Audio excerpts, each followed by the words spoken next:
Now we've built a bank and it's all glass like the Apple store, and then you call the vault people in the room and you're like, make this safe. Yes. And oh, by the way, the piles of money that everybody wants is right there where they can see it. Yeah, totally.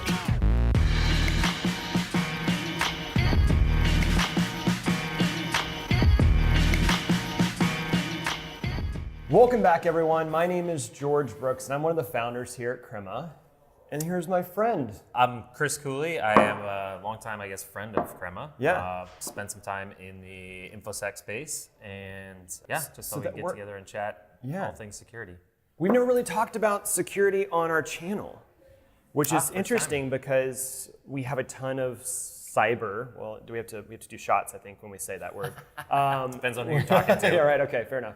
We have a ton of cybersecurity clients, and we got to talking not long ago about kind of your background and the companies you've been with in the past, and kind of how you got to know this world of cybersecurity, and how some of it is really interesting and really deep, and some of it's super surfacey, and then really it all comes down to like creating, principles and designing better security. Mm-hmm. So I wanted to jump into that, but tell me a little bit about you and about your background and kind of where you've been, and tell me about the beginning. About the beginning, back where it all began. Yeah. So I guess my interest sort of in the cyberspace is I work for an encrypted backup company. Their sort of claim to fame was that Edward Snowden mentioned them as the type of company to do business with because of the way they handle their data. And he was sort of prompted. He said, you should pay attention to what access companies have to your data and how they use that. Yeah, and they said, well, what type? And he went, well, this company. So interesting. I mean, that's for any press is good press, I guess, but you can, right. And especially someone who is saying, I can get into anything, Yeah, and it's really sort of separated. There's people that think he did something amazingly right. I won't get into that whole thing. Oh, no, but we're not going to make a political statement. Talking to people in law enforcement because they go completely different. I learned that the hard way. Oh. You're talking to a cop and you say, oh, Edward Snowden, and you see his face immediately change. Yeah. So regardless how you feel about Edward Snowden, Yeah. he was kind of an authority on data and what can be taken and what was open to it. Yeah. So he exposed that in many ways.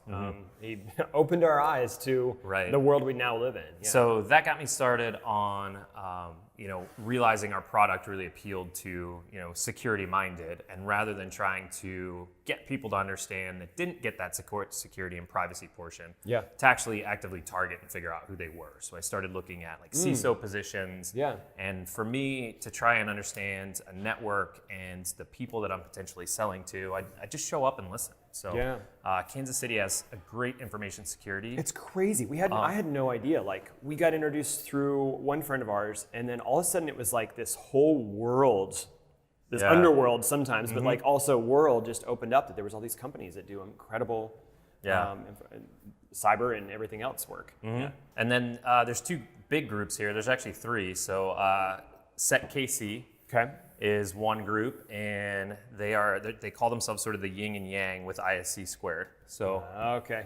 both get upwards of 100 people showing up at their meetings, talking about just various sides of security. There's another lunch group, ISSA, has a chapter here as well. So I just started showing up at those things and listening. And actually, you and I talked a little bit about security by design, and last night at ISC's meeting, they had to go around the room, say who's there. Yeah. And then they said, what comes to your mind when we say security by design? Oh, interesting. And to hear 100 plus people go, and the bulk of them go, facepalm, or not possible, or there's a lot of words of frustration around that. And so unpack that idea. What do you mean when you say, or what do you think was meant by that question? What is security by design? What does that mean in this world of security in general? Yeah, I mean, to me that means having the security team in the room when you're drawing on the whiteboard trying to figure out what you're doing. So in the stages of development, what happens is somewhere down the chain, then the security team gets access. And now security is a bolt-on. So true. Right? Now we've built a bank and it's all glass like the Apple store, and then you call the vault people in the room and you're like, make this safe. Yes. And oh, by the way, the piles of money that everybody wants is right there where they can see it. Yeah, totally. We have heard this described as kind of the merging of DevOps and SecOps, right? And that these two worlds are starting, they're making direction towards becoming one, or at least merging into a merged group. Some of the big things that we talk about here at Crema is creating cross-discipline product teams. And I think that for us here at Crema, we have designers and developers and strategists and product managers, and that's kind of traditionally what would maybe be in the DevOps piece, like whether it's back end or front end or data management and that kind of stuff. But SecOps is almost never included in that conversation, and not because of us, but because of client or because of whatever. In having that person in the room, kind of like having sales and marketing in the room when you're thinking about building the product that maybe no one wants or does, whatever. How do we keep it secure is at the top, the top of the list of what needs to be considered when building anything now. So what was the response? What was the kind of consensus out of this idea of, security design or designing security? How does that, you get a lot of face palms, but did anybody have any kind of like aha moments of like, we actually can do that, it's possible, we can influence what's being built and why? And there were a couple of topics on my list to go back and research that, and the space in general over the last 5 years or so has really grown considerably to where you look at like the CISO position. It's becoming a lot more prevalent, and not becoming more prevalent, they actually have more authority than they did. Because if you go back and look at the history of compromise, there hasn't been a lot of consequences, right? Target got compromised, their stock dipped. Did it really hurt them? What was the true impact? I mean, it sucked for the people's information that got taken, but to them, how did it really hurt them? Right. But like GDPR actually is really, really good for the space because it's really forcing a lot of companies to have to pay attention to this, to have to go back into the drawing board and be like, we need to start over to be compliant. We just had some consultants in from Liverpool, I was telling you, and GDPR is everywhere, obviously, in Europe, and it's coming here. I mean, we'll have some version of something like that in the not so distant future. I think like California and New York are pushing legislation to be more. You're starting to see that pivot, but I absolutely agree. I think that there are constraints that we need to be thinking about that make sure that people are at least aware when they're unsafe. So designing in that experience that kind of lets them know, hey, you're about ready to do something that you just might want to just take a second to think about. Think about why you're doing it and how you're going to do it. Or as we start to think about creating, ways for people to find those back doors, to either socially engineer it or whatever it is. Because security, we always think of security. I will say this is what I came into the world thinking. Security is a engineered, developed product that is supposed to be a box or a chain over top of everything else we have. And what I learned pretty quickly is that is like one of 100 things that security actually thinks about, or 1,000 things that the security thinks about. And that when you go through, for instance, like the NIST review, right, which is kind of the industry standard way of looking at the security standing of a company. When you go through that, so much of it is like, do you lock your doors in the office? Do you have a keypad swipe? Do you train your team what a phishing email looks like? And those types of things. It's a lot of social engineering security pieces. And so adhering to the policies, which I didn't really learned that that's what the world exists around, is like creating policies that says we've trained people to be prepared. And some of it's technology, but not all of it. Right. And so we have to kind of train not only the people that are going to be participating inside the business, but then we have to almost start to train the people that are going to touch the business as well. So what I mean by that is you sign up for a service online and has two-factor authentication. So it's a simple thing to put in place now. Used to be kind of a pain, but it's a little bit easier now. And if you have a Gmail account, Google offers you a way to kind of do it. Is it perfect? Is it completely secure? Not really, but it really is one level deeper to teaching them, you want to make this a little bit harder than us finding your email and password somewhere online and just hacking it again, or encouraging people to say, hey, check to make sure this isn't a password you've used before, because if you use the same password everywhere, they only have to find it once and then go try it everywhere else.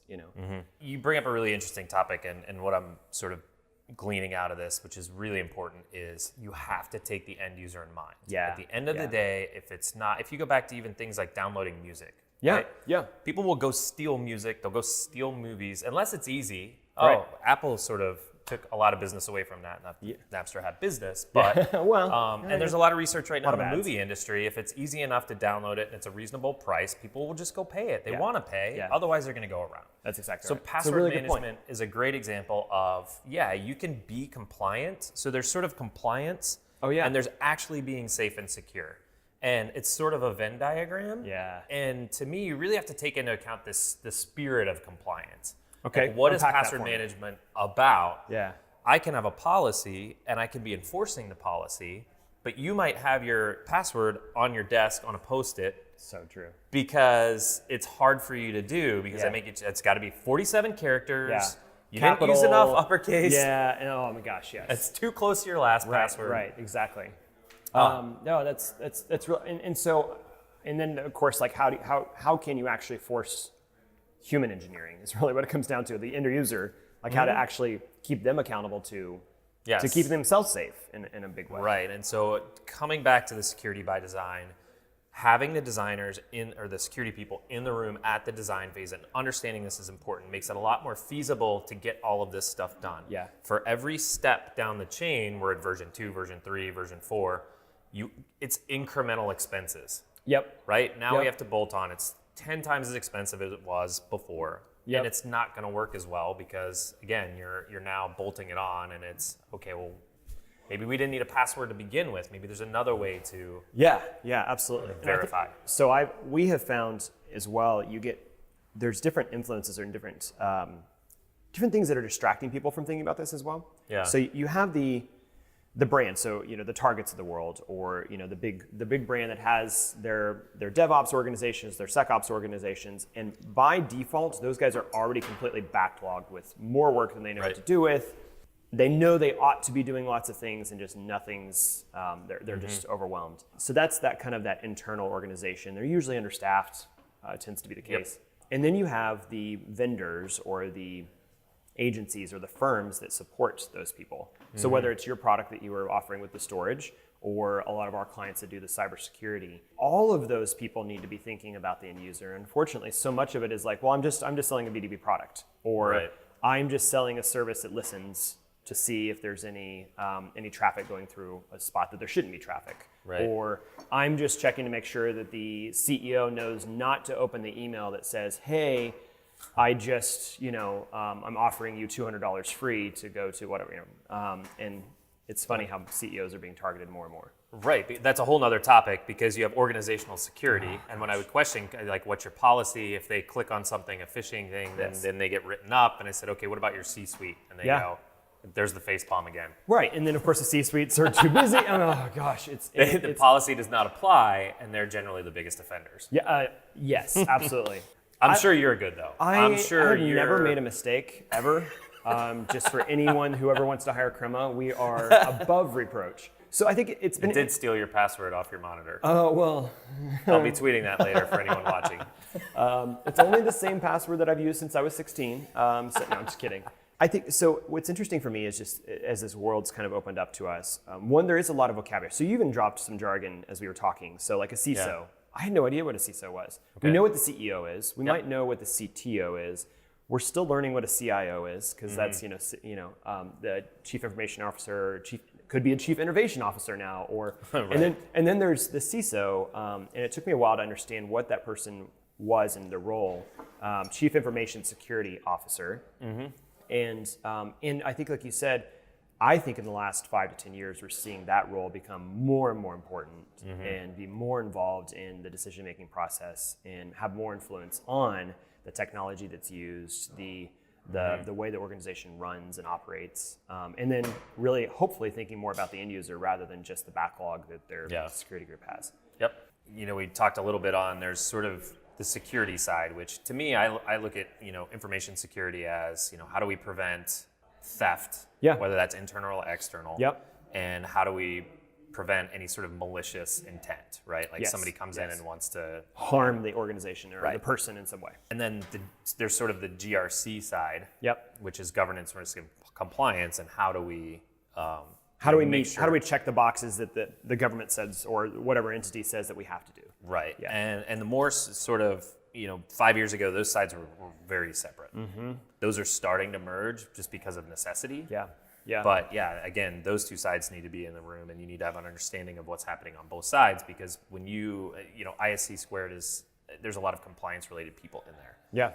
But if you talk to a pen tester He'll look down your compliance list and go, yeah, you're scanning, you're running port scans, but that's not even what I would do. I would go to your web server, and I bet this is insecure, and I would start there, and you see the people in the room that are kind of go, oof. You could do that. You can go around that back door, and oh my gosh. Web servers are huge, yeah. We have found with clients that we've worked in the past, whether it was fintech or even just some enterprise clients that we've worked with, where we are not necessarily security experts. I would still say to bring in a security consultant to say, hey, you need to run pen tests on this. You need to kind of double check the work, if you will. Yep. Unfortunately, it's usually done hindside. And so even us as a DevOps or as a development and design organization, we've been brought in the door where we'll unpack a piece of software that already exists. And about 2 days in, we'll go, did you know that they can get all of the credit cards off of where they're stored in this like single text file? and how specifically when you're building something fast and you just need to solve a problem, you're just trying to get it up, all you can think about is I just need to get it built. All I care about is getting it built and getting it out. And there is a balance to that. And I'm not sure that I've even struck the exact perfect balance of how to measure we need to get it up, we need it to get out, we need to move fast, or maybe it's too soon to talk about Facebook and how bad they are at this right now. But their whole mantra, I mean, they've put themselves in this position a little bit by the fact they said their not mission statement, but their kind of what's the right word? Like their mantra was move fast. They have a mission statement. Is it be evil? It might be. But to their development team, it was move fast and break things. Right. And what that gave them is an environment where they could build a technology platform insanely fast. And they did become this massive organization, but by how fast they could move to serve a massive audience worldwide. Now, what that's led them to be is now having this stuff that was moved fast and it broke and it was insecure and it wasn't thought through completely, and now you have people exposed and And I don't know what the right thing is. Would we even care if they were secure if they hadn't built a product that the world used it? You see what I mean? And I think that's an interesting, a chicken and egg almost, but the chicken and the egg have to be walking next to each other almost. It's when you're serving the masses, everybody's incredibly busy.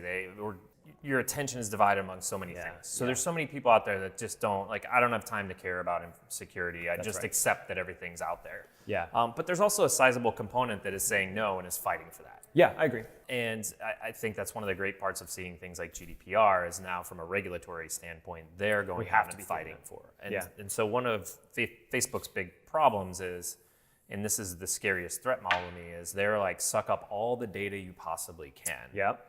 That's what they're entirely focused on. Which is their business model. That's where their value is, right. Better or worse. Yep. And now they're making money off of it, and they're like, we probably shouldn't be selling that, but do we really want to That's how this all gets paid for and how we make Yeah, and then it makes the security component incredibly difficult. Now, what I will say is in the last 10 years, we've seen startup culture really mature as well. I agree. Right, where it used to be, two guys in a hoodie in a basement, like hacking something together. And now there were no processes.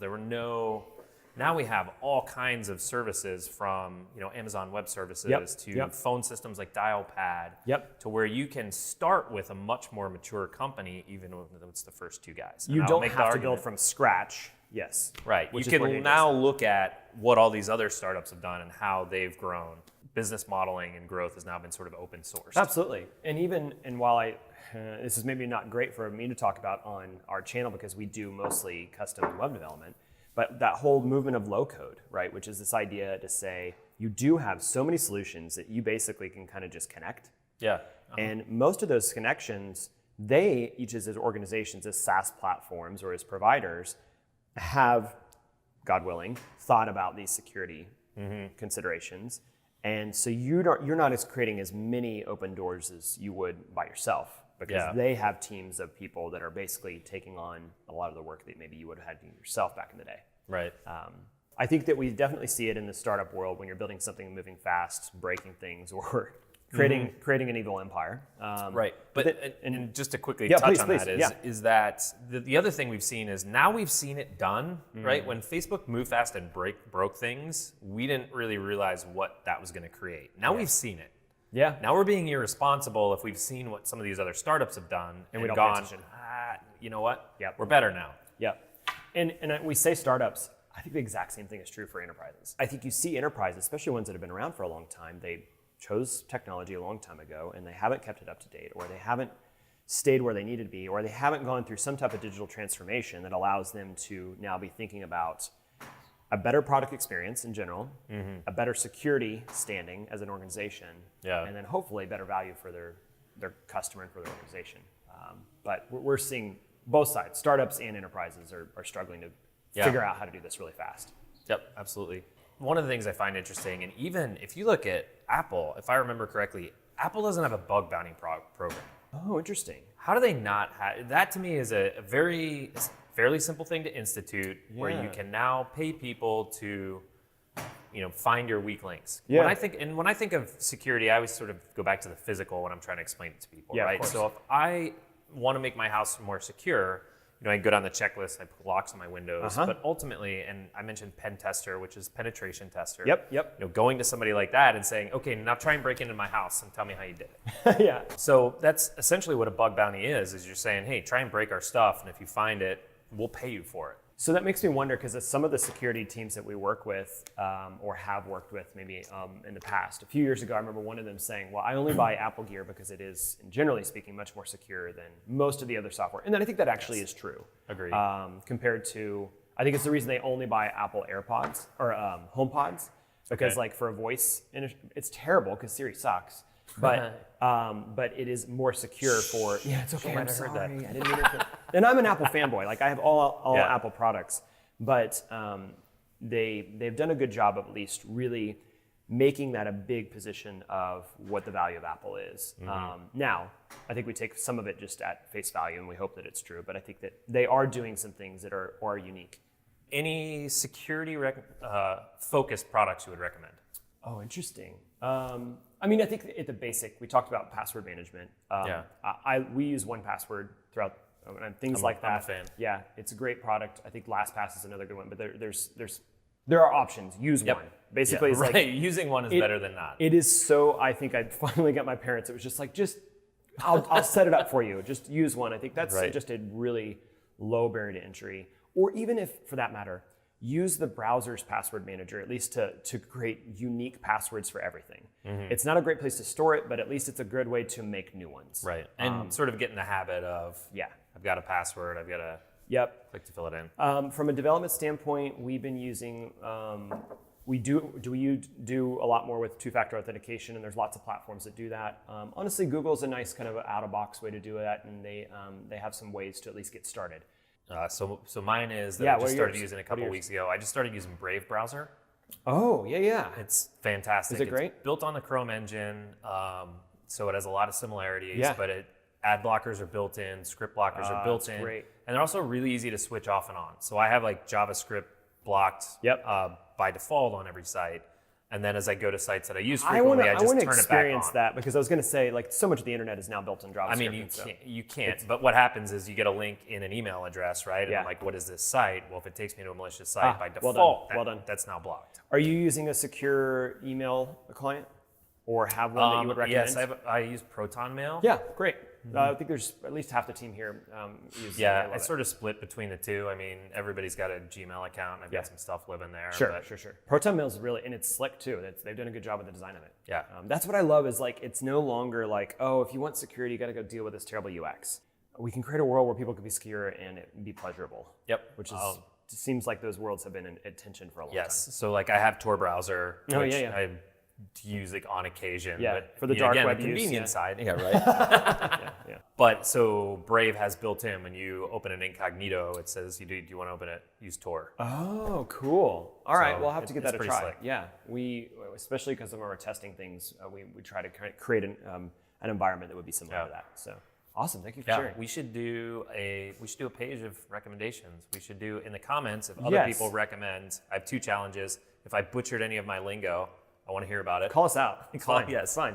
And 2, if you have products you recommend that you think have great security profiles and take that design factor in, love to hear what you think they are. Beautiful UX and security. Those 2 worlds should just be best friends. So where can people learn more about you and what you're working on? You can go to you can tag me on the LinkedIn profile. Yeah. I'm on Twitter. What's your Twitter? It is @Novamos. That's KNOWVAMOS. No fast? Vamos. Like quickly? I was like kind of a play on words, like with knowledge we go. No vamos. I like it. That sounds very smart. Sounds very... Anybody that speaks Spanish is like, no, that's dumb. That doesn't make sense at all. But I don't speak Spanish, so it doesn't... yeah, it's fine. As always, thank you so much for watching. Thank you for subscribing, and be sure to click the little bell. I think that like lets people know that we make these things. As always, thank you guys. We'll see you next time. thanks.